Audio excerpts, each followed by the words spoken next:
Assalamualaikum warahmatullahi wabarakatuh.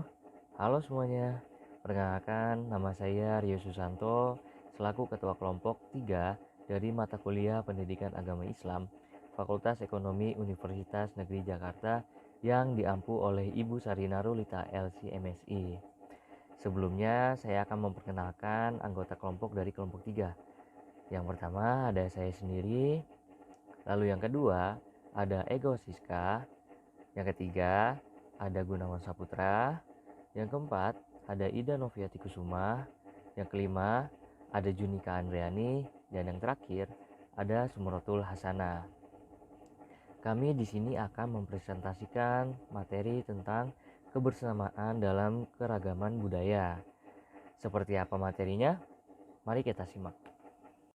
Di dalam menjaga kebersamaan dalam keragaman, terdapat 3 submateri, yaitu tantangan dalam menjaga kebersamaan, yang kedua adalah konsep Islam akan kebersamaan dalam keragaman, dan yang ketiga adalah cara menjaga kebersamaan dalam keragaman.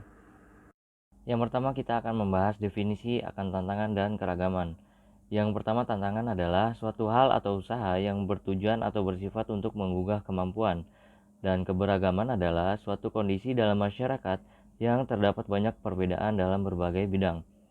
Dan negara yang kita tinggal ini, Indonesia, merupakan negara kepulauan yang penuh dengan keragaman dan perbedaan.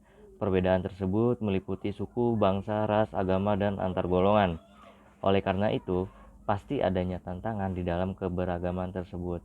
Dan apa saja tantangan dalam keberagaman tersebut? Tantangan yang pertama adalah sifat individualisme. Sifat individualisme adalah sifat ingin menyendiri dan tidak ingin berbaur dengan orang lain. Padahal berbaur dengan orang lain itu sangat penting untuk meminimalisir adanya kesalahpahaman di antara masyarakat yang lain. Dan yang kedua adalah pluralisme. Dalam paham ini adalah kecenderungan orang untuk mengikuti orang lain. Padahal kita harus percaya diri pada diri sendiri. Tantangan yang ketiga adalah kontras-kontras sosial. Tantangan yang dapat kita temukan di Indonesia adalah kontras-kontras sosial yang sangat mencolok. Kontras-kontras sosial adalah melihat perbedaan dengan cara membanding-bandingkan masyarakat sosial tertentu dengan masyarakat lainnya. Tantangan keempat adalah hedonisme. Hedonisme adalah pandangan yang mengatakan bahwa tujuan dari hidup ini adalah mencapai kenikmatan yang sepenuh-penuhnya. Tantangan dalam paham ini adalah masih banyaknya orang yang terlalu menggemburkan kenikmatan untuk dirinya sendiri tanpa memperdulikan orang lain. Tantangan yang kelima adalah fundamentalisme. Tantangan berikut ini dapat diartikan sebagai pandangan hidup yang berpegangan kokoh pada dasar ajaran agama atau ideologi tertentu secara radikal tanpa kompromi baik dengan penafsiran maupun pelaksanaan. Tantangan keberagaman yang keenam itu ada budaya multimedia. Nah, di dalam budaya multimedia ini banyak masyarakat yang menggunakan teknologi khususnya sosial media itu tidak pada tempatnya. Seperti banyak kelompok-kelompok yang suka menyindir kelompok lainnya di sosial media karena suatu persoalan yang sepele, karena tidak sepaham atau sepemikiran dengan kelompok tersebut. Nah, tantangan yang ketujuh itu ada nihilisme kaum pemuda. Tantangan nihilisme ini menyatakan bahwa manusia itu, terutama kaum pemuda, tidak memiliki tujuan hidup, khususnya pada di zaman modern ini. Nah, seharusnya kaum pemuda atau generasi muda lah yang dapat membangun bangsa ini lebih maju pada masa yang akan datang. Nah, tantangan yang kedelapan itu ada persoalan ekologi.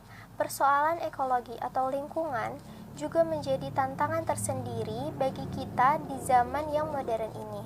Dan tantangan yang terakhir itu tentunya komunikasi. Hambatan persepsi budaya dan bahasa perlu diatasi agar program keragaman berhasil. Tidak efektif komunikasi jika hasil ujian utama itu dalam kebingungan, kurangnya kerjasama tim, dan moral yang rendah. Perbedaan adalah hal yang wajar dan pasti akan terjadi, tanpa membeda-bedakan hubungan antar sesama manusia seperti status sosial, pendidikan, maupun tingkat religius seseorang dapat menghindari dari perselisihan. Sebagaimana dalam surat Al-Hujurat ayat 10 telah dijelaskan bahwa sesama muslim adalah saudara. Maka dari itu, sudah sepantasnya kita tidak membeda-bedakan antar sesama manusia. Terkadang, perbedaan pendapat pun dapat menimbulkan perselisihan. Maka dari itu, untuk menghindari perpecahan di kalangan umat muslim, para ahli telah menetapkan 3 konsep dalam keberagaman. Yang pertama, yaitu konsep tanawu al-ibadah atau keberagaman cara beribadah. Dengan mengakui adanya keberagaman selama praktik ibadah itu merujuk pada perilaku Rasulullah adalah maksud dari konsep ini. Keragaman dalam beribadah merupakan hasil interpretasi dari semua perilaku Rasulullah yang terdapat dalam riwayat hadis. Interpretasi pasti menimbulkan perbedaan-perbedaan. Nah, untuk itu kita dapat menyikapinya dengan mencari sumber yang lebih dekat dan dengan kebenarannya dan dipercayai oleh para ahli. Dan terhadap orang yang berbeda interpretasinya dengan kita mewujudkannya dengan sikap toleransi dan saling menghormati dengan cara tetap menjalin hubungan. Berikut adalah konsep kedua, yaitu konsep la mubtihu fi al-ijtihadi lahu ajrun. Maksud dari konsep ini adalah jika seseorang melakukan ijtihad tapi dalam bentuk yang salah, seseorang ini tidak akan mendapat dosa, tapi dia tetap mendapat pahala jika dia menjalankan sesuai dengan pendapat utama. Dan perlu diketahui lagi bahwasanya yang menentukan dosa atau tidaknya seseorang yaitu Allah Subhanahu wa taala. Berikut adalah konsep ketiga, yaitu la hukma lilla qabla ijtihadi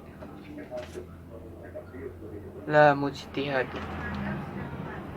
Konsep ini bisa dipahami bahwasanya persoalan-persoalan yang belum ditentukan secara pasti dalam bentuk Al-Quran maupun Sunnah Rasul, maka belum ditentukan juga hukumnya oleh Allah Subhanahu wa Ta'ala.